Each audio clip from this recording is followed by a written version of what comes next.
In this video, I will show you how to manage app execution aliases on Windows 11 or 10. So firstly click on Start Settings. Here click on Apps.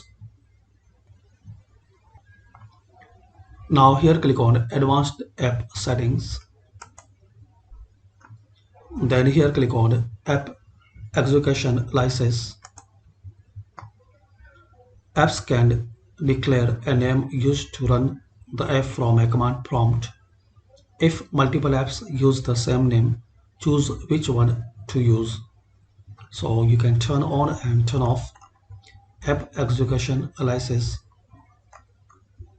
So this is the basic way and simple video to learn how to manage app execution aliases in Windows 11. Thanks for watching.